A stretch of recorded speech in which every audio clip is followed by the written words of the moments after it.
নদীর সেকেন্ড ক্লাসে আমরা আলোচনা করব পশ্চিম বাহিনী নদী, সমুদ্র তীরবর্তী নদী বা কোস্টাল রিভার এবং অন্তর্বাহিনী নদী।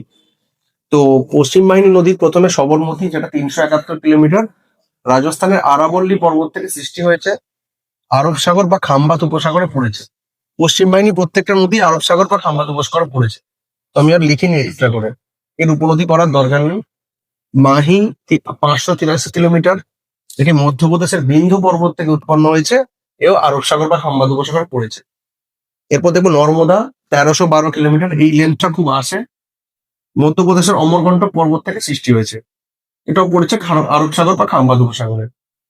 তাপ্তি, এর লেন্থটাও পরীক্ষায় আসে, 724 কিলোমিটার, মধ্যপ্রদেশের মহাদেব পর্বত থেকে সৃষ্টি হয়েছে। এর উপনদী কিছু করতে হবে, খুব ইম্পর্টেন্ট আছে, পূর্ণা, পাটকাই, সিপ্রা, আর এরা প্রত্যেকেই আরব সাগর বা খাম্বাত উপসাগরে পড়েছে।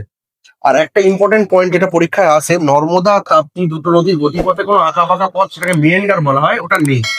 তো ওই জন্য মোহনার দিকে নদীর জলের ফ্লোটা বেশি থাকে, সেই জন্য কোনো বদ্বীপ তৈরি হয় না। এই কোশ্চেনটা আসে, এটা খুব ইম্পর্টেন্ট। এরপর দেখবো সমুদ্র তীরবর্তী বা কোস্টাল যে রিভার গুলো হয়। প্রথমে পেন্নার, 597 কিলোমিটার, কর্ণাটকের নন্দী পর্বত থেকে সৃষ্টি হয়ে বঙ্গোপসাগরে পড়েছে। তারপরে ভাইগাই, 258 কিলোমিটার, কেরালার পেরিয়ার পর্বত থেকে সৃষ্টি হয়ে বঙ্গোপসাগরে পড়েছে। অ্যাকচুয়ালি পেরিয়ার ফ্ল্যাটো দেখতে মালভূমি অঞ্চল থেকে সৃষ্টি হয়েছে।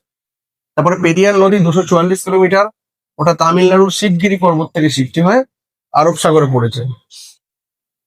আর এই দুটো ইস্ট ফ্লোয়িং, এই দুটো ওয়েস্ট ফ্লোয়িং। আর তারপরে সরাবতী, এটা সরাবতী আর সেটা সবরমতী, দুটো আলাদা নদী। সরাবতী 128 কিলোমিটার, এটা কর্ণাটকের তীর্থহিলি পর্বত থেকে সৃষ্টি হয়ে আরব সাগরে পড়েছে। আর তিনটা অন্তর্বাহিনী নদী, লুনিটা সবাই জানে, এছাড়া রূপনগর আর মেধা, আরো দুটো নদী আছে। আর রুনি নদী সম্পর্কে কিছু তথ্য: 495 কিলোমিটারের দৈর্ঘ্য, রাজস্থানের আন্না সাগর থেকে সৃষ্টি হয়েছে এবং কচ্ছেন রান গুজরাটে ওখানে পড়েছে। আর এর উপনদীগুলো হচ্ছে সুক্রি, জাওয়াই, বান্দি। এই হলো ইনফরমেশন।